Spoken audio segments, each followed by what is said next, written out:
Okay, so ayan po, isang mapagpalang araw po sa inyong lahat, mga madam sir, mga boss, mga loads, mga lodi, mga idol. So another property for sale na naman po ang ipapakita po namin. Andito naman po kami ngayon sa bayan po ng Lupao, lalawigan po ng Nueva Ecija. So meron pong binibentang property po dito na meron pong sukat na 2.2 hectare at i-explain ko po sa inyo kung ano yung status ng property na ito. So, dito po mag-start yung property. Ayan, sa muhon po dito. Ayan po yung muhon. Diretso po yan.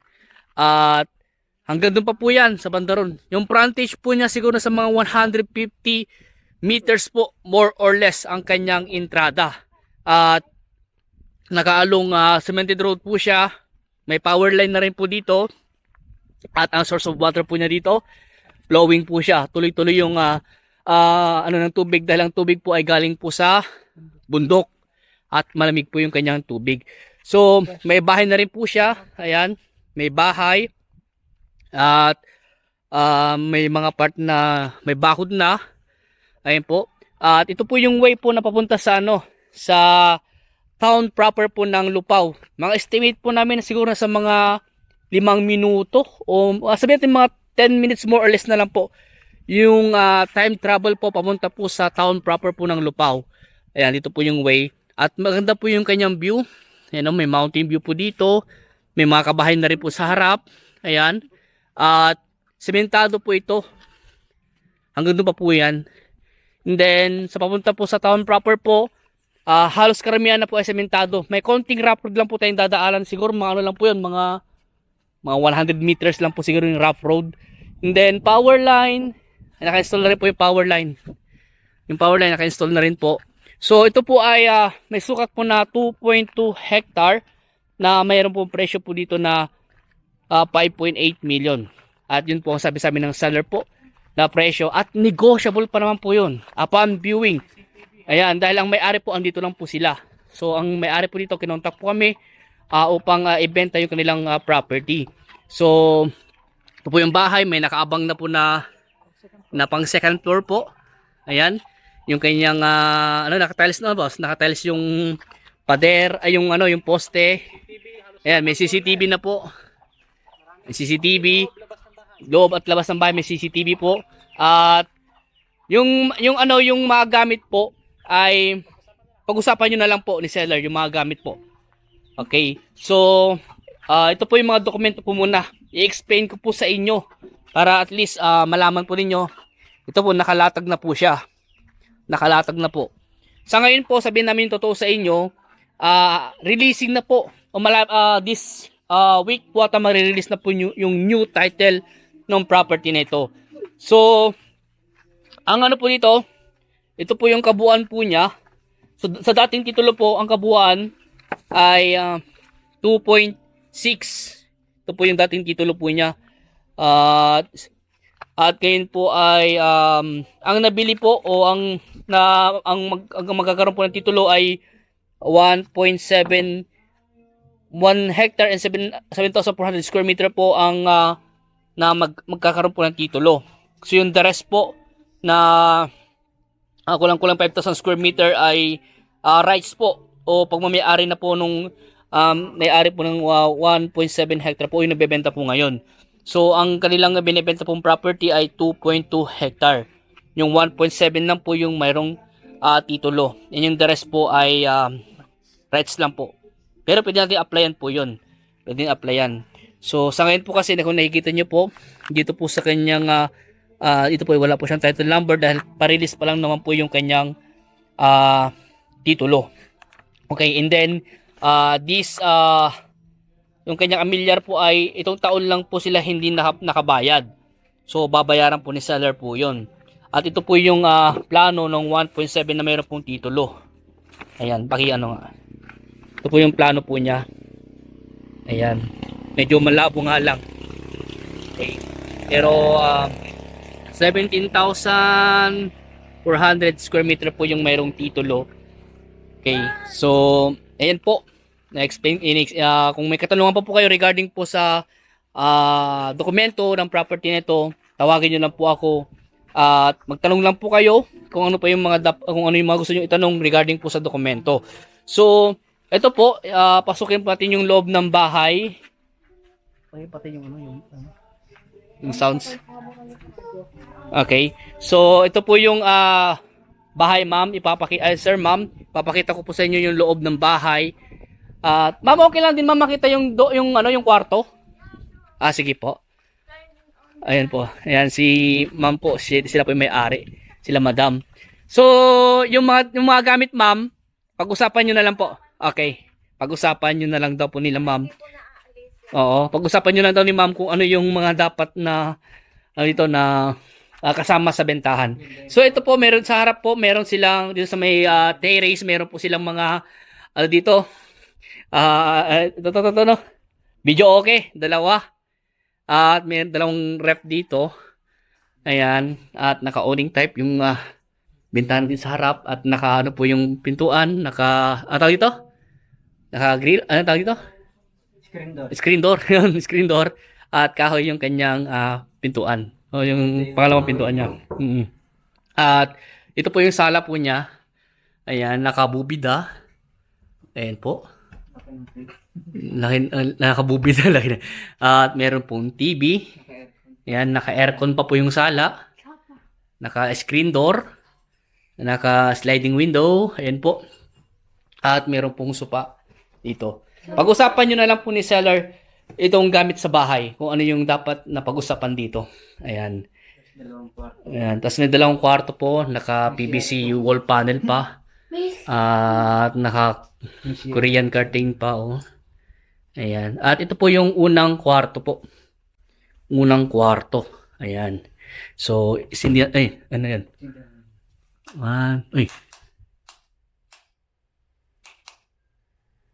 Nagkano yung ilaw niya dito na isa? Ayan. So, ito po. Unang kwarto. Naka, rin po siya. Naka, bubida. Naka ano po yung ilaw. Yan, yung mga mamahaling ilaw yung mga yan eh. Nabibili sa, nakita ko sa Wilcon Depot. Ayan. So, meron po silang cabinet po dito. Ito po yung kama po nila. Ayan yung kama. Naka-Korean curtain. May aircon. Ayan po. At meron pong CR dito. Ito po yung CR po niya. Papakita ko po sa inyo. Ito po yung laboratory. May, tawag ito, salamin. At ito po yung kanyang shower naman po. Ayan. At ito po yung kanyang lababo. Ito po yung shower po niya. Ayan. Okay. So, doon lang po tayo sa pangalawang kwarto po. Yan, naka-aircon na rin. Okay. So, ito po naman po yung pangalawang kwarto po niya. Pakibukas pro yung kanyang pintuan. Nakalak yata? Nakalak? Ayan. Okay. So, ito po yung pangalawang kwarto po. May CR din? Meron nga. So, ito po yung pangalawang kwarto. Ito po yung kama po niya. Okay. At nakabubida. Ayan. Tapos, meron din pong cabinet dito. Okay. Ayan. At ito po yung kanyang CR. Papakita ko sa inyo. Ito nga lang walang aircon to, no? Walang aircon. Papalagyan na lang ng aircon to. Ito po yung CR po niya. Okay. Ito po yung CR. Ayan po. Ito lang. Ito yung kanyang laboratory. At mayroon din pong ayan, salamin. So, nakaabang naman yung saksakan na ito. Oo. Ayun nga nakaabang naman yung saksakan. Maglalagay siguro pwedeng yung split type or yung box type na aircon. So, puntahan naman po natin yung kanyang kusina. Ayan po, may nagpapahinga. So, dito po yung kanyang kusina. Meron siyang island table. Ito po yung island table o bar table niya. Okay. Tapos, maganda yung mga ilaw niya. May pala siya. May nagtipid po kasi naglagay po sila ng tali para hindi po malaglag. Ayan. At ito po yung nalagyan ng kanilang mga baso. Ayan, may ilaw. Ganda na ilaw. Ayan. Ito po yung kanilang dining table. Ganda. Ayan po. At Paskong Pasko pa rin po dito. Kila ma'am. Nakabubid na rin po siya. Ayan. Naka-diamond style yung kanyang ano po. At meron po silang hanging cabinet. Ito yata yung ano yung uso ngayon. O yung tawag aluminum. Tapos meron pa sila Oo. blower ng... Ayan, meron po silang exhaust dito. Ayan, ito yung lutuan. Ito po yung lababo. Okay. At ito po nila nilalagay yung stock nila. Yan, may noodles, pasikanton. Ayan po dyan. At andito po yung mga lagayan ng mga baso, kaserola, kaldero. At dito naman po sa part nito yung kanilang tawag dito. marble. Marmol yung ano niya. Marble. Tapos ito yun po yung mga initan ng tubig, heater, rice cooker, ayan po. Juicer. Ayan ay yung tawag doon? Blender, ayan po. So ito po yung kanilang lutuan din. At meron po din po ditong cabinet dito. Diyan po siro nila nilalagay yung mga itlog, ayan o. Then, ayan, and then po lagay ng sapatos. At ito po, wala nga lang po aircon dito pero pwede mo lagyan ng aircon. So meron na rin po mga CCTV dito. Ayan. Papaano nyo na lang po yan kung kayo po ang makakabili na. I-reset na lang po yan para kayo po ang may access po dito pag kayo po ang nakabili. So tignan na po natin yung ibang part ng property. Okay. So dito po tayo sa kanyang farm. Ayan. Unang-una, ipakita ko muna sa inyo yung kanyang source of water po. Bali, ito po yung kanilang dirty kitchen. Dito po sila nagluluto gamit yung mga kahoy na panggatong. Ayan. Okay, so ito po yung source of water po nila. Flowing po siya. Walang tigil hanggat may tubig. Ayan. Running water po siya at malamig po yung tubig po niya. Siguro sa isang pitcher lagyan mo ng kalahating yelo yung ganun kalamig. Ayan. So, ito po yung kanilang imbakan ng tubig. Ayan po, oh. Dire-diretso po yung tubig po niyan. At meron po silang pressure tank na ginagamit po nila pampadilig po nila sa nilang mga tinanim na mga halaman, mga prutas, at ginagamit rin po nila doon sa kanilang mga alagang baboy. Meron po ba alagang baboy po, ma'am? Ay, wala na? Ay, wala na. Pero pwede mag-alaga po mo. Oh, yan. Mga ilang heads kayong kaya po nung ano nyo? 70 heads po. Pang 70 heads daw po na baboy yung kaya po ng kanilang kulungan. So, ayan po. Asan na yung list ng ano natin? Ng mga prutas. So, dito po, sasabihin po namin kung ano po yung mga nakatanim dito. Kung nakikita nyo po yung mga yan po ay tumubo yung mga puno na yan. Karamihan po dyan, alibangbang, pang-asim sa ulo ng kambing. Ayan. Ayan, tapos, ito po. Ang mga nakatanim po dito, unang-una po sa listahan natin, mangustin. Ayan. Meron po itong 83 na puno ng mangustin. Mga bagong tanim lang po. Tsaka, 100 din puno na coconut o niyog. Katatanim lang din daw po. Duhat, 50. Guava, 50. Ito po yung mga duhat po niya. Bagong tanim po. May mga may mga sili din po silang tinanim. At ubas. Meron pong 35 na ubas na nakatanim. Ayan na yung ubas to. Malilit pa lang. Yung ubas. Ayan po. Yan po yung ubas. Katatanim lang po. Ayan, ayun ubas yun. Nasa 35 na ubas, mangga nasa 50. Kaya 500 to. Pinya 100, mulberry 100, mahogany 200, avocado 50, makopa 15, langka 50, pakak, aray ko pakak 15. Ano tawag yung pakak na? Yung kamansi. Ayan. Ayan, duhat. Yung kanyang yung kamansi po niya 15, atis 20, lansones 25, nara 85, tapos rambutan 30. Ayan po. So ito po yung ubas. Tinanim po nila. Okay. May mga saging din po. Pakibigay anak. Ayan, ayan yung duhat. May mga tawag dito yung malunggay. Ayan. Tsaka mga buko po. Buko.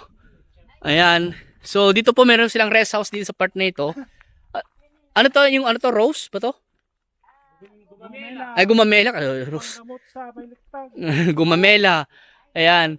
Tapos dito po, meron po silang rest house po dito. Ayan, no? Ang ganda po tignan. Ganda na property. Pang-retirement. Oo, pang retirement tsaka pwedeng pang business yung ano sa yung pang coffee shop, pang resort ganun. Ayan. Campsite. Campsite 'yon. So kasama pa po 'yan. Yung part na mataas po na 'yon, kasama pa po 'yan. Hanggang din po doon, kasama rin po tong part na mataas po na ito. At na maganda po siya sa ano pang camping site, resort, ganyan po ito. O pwede rin investment sa mga mahilig po magtanim. Yan po, pwede ka po magtanim po dito. At continue naman po yung tubig. Reason kung bakit binibenta ng seller ay kailangan po niya ng pera po. Ayan, kaya po nila binibenta. So may power line na, nakakabit na yung power line. Ayan po yung kuryente. At malapit lang po ito sa town proper po ng Lupao. Okay, so ayun po. Hanggang doon pa po yan. Makikita nyo sa drone video yung area po ng property na ito. So may kalamansi po siya dito. May mga alibangbang po yan o yung mga wild berries din po na mga kinakain namin ng bata kami. Tinatawag namin arosip sa Ilocano. Ayan. So ito naman po yung kanyang kulungan ng baboy. Kahit daw po ng 70 heads po na baboy. Sa ngayon po wala pong laman na baboy. Pero pag kayo po makabili ay pwede nyo pong lagyan ng baboy. So ito po yung kulungan. 1, 2, 3, 4, 5. 5 po na box ang ginawa po nila. At kaya daw po ng 70 heads na baboy. Okay. At yung nga po yung tubig ay continue naman po. Kaya ayun po, may mga nakabang na po. May mga faucet na rin po dito na pwede nyo panglinis sa dumi ng baboy. Okay. So, yung drone video na lang po ang maghahatid po nyo sa inyo sa ibang part. Lalong-lalo na po dun sa part na mataas dahil ay maawa naman po kayo sa akin kung gusto nyo mapuntahan ko yung taas ay makaw. Hingal na ako nun. Baka hindi na ako makapagsalita. Dito pala medyo nahihirapan akong umakyat dito eh. Pero tignan nyo po kung kano gaganda itong property nito. Overlooking siya. Ito maganda doon. Sementado yung kalsada. 2 lane pa. Ang lawang pa ng frontage na sa mga 150 more or less po yung frontage po niya. Malapit sa town proper. Ang exit po dito pwede kayong mag CLLX or pwede po kayong mag Victoria or Pura. Or pwede rin pong Carmen. Pwede rin po kayong mag Carmen exit. Mas maganda siguro Carmen exit na lang. Mas mabilis yung biyahe. So sa taas po niyan kasama pa po. At tignan nyo po yung kanyang view dito. Ayan. Dito pa lang overlooking no. Ayan, so ito may mga mangga na tinanim nila. Malilit pa lang. Malapit din to sa Pinsan Falls. Malapit sa Pinsan Falls? Pinsan Falls. Cousin Falls? Pinsan. O, Pinsan Falls. Pinsan. Pinsal Falls. Kala ko Pinsan. So, ayan. So, punta pa natin yung ibang part. Ito po, may matanim silang mga saging. Ayan, mga mangga. Nasabi ko naman po yung list na tinanim nila dito ng mga prutas. Kaya yun po ang tinanim po nila dito. At kung nakikita nyo po yung mga yan, yung mga puno na yan, mga alibangbang po yan. Tsaka yung iba, yung ano po, yung sinasabi kong arosip, yung wild berries na kinakain namin nung bata kami. Ano yan, yung sabay tubig daw yun sa taas niya. Yun daw yung boundary. So yun po. So, kayang-kaya naman po akitin hanggang doon sa taas. Pero maawa po kayo sa amin. Yan yung drone video na lang. Ano yan boss? Ay boss, yun yung bunga ng bayaw sila? Yan, yung kinakain mo? Tingnan ko. Ganyan kalalaki. Malaki pa. Ang laki pa. So, may mangga dito. Guava tree. Ayan. So maganda po itong property na to sa mga mahiling mag-develop dyan. Baka ito na po yung nahanap po ninyo. Ayan o. Kitang-kita po dito yung bulubundukin po ng Sierra Madre.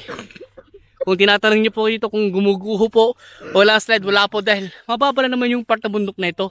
Hindi siya yung mataas. Maganda siyang gawing viewing. Oh.